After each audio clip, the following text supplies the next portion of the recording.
upgrade the hardware, and then we just got to make sure that we're upgrading the software and eliminating the viruses, running those system checks to get all of these bad programs out of our head, get the better metaphysical truth programs like the Platinum Rule, like, everybody is you living a different life, treat them as such. Like get some of these other software programs running, discard the old ones, then upgrade the hardware all you want. But both have to kind of come in conjunction. Otherwise, we'll do what we did with technology elevating faster than consciousness. Technology elevates faster than consciousness, and we just fuck each other up better. Yeah, we definitely do that. I think also technology is it's just trying to get us more and more addicted to it. Yeah. I was thinking of this the other day when I was flying back from Hawaii. I was thinking of how many people I see stare at a phone. At the airport, at the fucking mall, at a restaurant. Myself, I'm staring at my own phone. I mean, I'm not immune to it. We're all staring at fucking phones.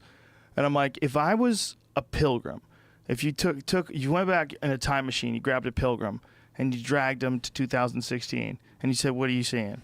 They'd be like, my God. They're all prisoners to the looking glass. They've been captured. It's like they're under a spell. They're under a spell. They stare at a fucking glass screen first thing in the morning. They check their email. They go to work. They stare at a screen. They look at their navigation system while they're fucking driving to work. They get home. They watch TV before they go to bed. They check their email again. They're just staring at fucking screens. They're living their lives through screens. I would think the looking glass, it's captivated them. I would think they were under the spell of glass. Like there was something behind. They're not moving. They're just sitting there in front of this fucking thing all day. There's almost no movement. Almost all the time you're in front of a screen, you're just sitting there. Yeah. If you saw that and you had no idea what the fuck a television was or a phone, you were just a person from another time period, and you said, what do you think's going on? Like, well, these fucking people are under a spell. They're clearly under a spell. Like, it's giving them something, yeah, but that's what a spell is. I mean, when the hypnotic dancer dances in front of you, and then all of a sudden you don't even know where you are anymore, it's because you're looking at something cool. You're at the strip club when that happens, exactly. By the way. There you go. Don't know where you are. Yeah, you ate the edible that Joey Diaz gave you that was mislabeled on purpose. This is what you're seeing. You're seeing something amazing, and that amazing thing is making you want more of it. So you're spending more money to get a better computer, to make better explosions on the bigger screen that has the better sound, and it keeps going deeper and deeper, and every fucking new phone has some new way to get you excited, and you're staring at the newest and best screen, and you're just locked into this sort of hypnotic trance of technology. Oh, it allows you to Bluetooth with your navigation system. It syncs up to your car, and like you're still staring at a fucking screen and not doing anything. Yeah. It doesn't matter what's happening. The same effect is taking place. You're staring at a screen.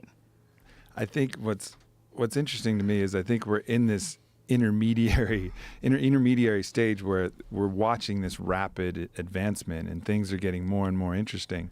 But I think there's going to be a tipping point where technology is so ubiquitous that it'll kind of settle into our lives in a better way. And maybe some people will get completely lost, but I think a lot of us are already reaching that point where it's almost too much, and it's forcing us to make our own boundaries, put our phone down, this idea of put your phone away on this retreat. There's no phones here. We're starting to develop the counter reaction to it, but it has to get to the point of ridiculous in order for us to have this kind of counter reaction. I think that's the way it's going. I think that's like using them Fred Flintstone's brakes on a Formula One car. Good luck. We're going to put our phone away for a whole hour. Right. It's just sitting there in your bag calling you, Aubrey, come touches us again. My precious. Yeah. My precious. The only hope that I have for that philosophy I was espousing is I thought of something at Burning Man. And at Burning Man. Oh shit. At Burning Man, it's so much shit. Like you can't even fathom how many lit up, amazingly beautiful, fire-breathing art creations, dancing people, half-naked people, fully naked people, orgy tents, this crazy amalgamation. I mean, I was in this like Thunderdome. They rebuilt the Thunderdome basically, and they had people on bungee cords, and 2 topless chicks were smashing into each other on bungee cords, beating each other with foam sabers as like house music played behind, and a fucking fire-breathing dragon car like rode by breathing fire. Like, that is ridiculous. Sounds awesome. It's ridiculous. Yeah. But after you've been there for a while, like, you realize the times that you enjoy the most are getting high with your homies in the RV. You know, like, that's the absolute best time you have at Burning Man. And those, like, just laughing and hanging, drinking a beer in the RV. Don't you think that's enhanced, though, by the chaotic environment and the fact that you have this crazy feeling like, wow, we're here. We're here. For sure. That's kind of what goes on at a place like that, right? It's like, wow, we're here. Yeah. Yeah, all of it contributes, but then just realizing, like, we can do that RV moment anywhere. Like, you don't need to be in Burning Man. That is the most special shit. Like, the most special shit is the simple shit. So you can take all this technology, it does all this awesome stuff, but it's never going to beat like that hike, or that time you're hanging and playing with your kids, or that time you went fishing, or that time. It's never going to beat that. Right. You know, so, and you start to realize that when it gets to the ridiculous. It's just when it's on this kind of intermediary level that it's hard for us to figure out, I think.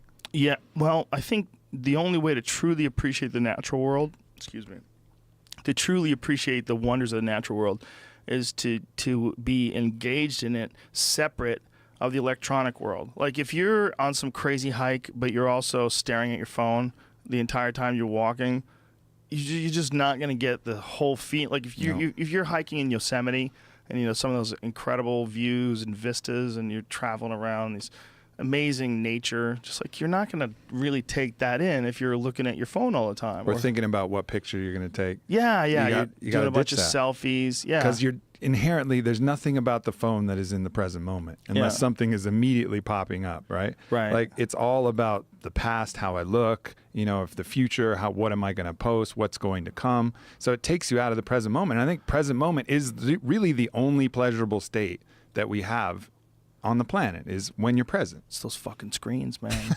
Calling you. Come look at me. Selfie time. It's selfie time. And your ego is just preening. Yeah, look at all the likes. I have 5,000 likes for my ass. 5,000 likes.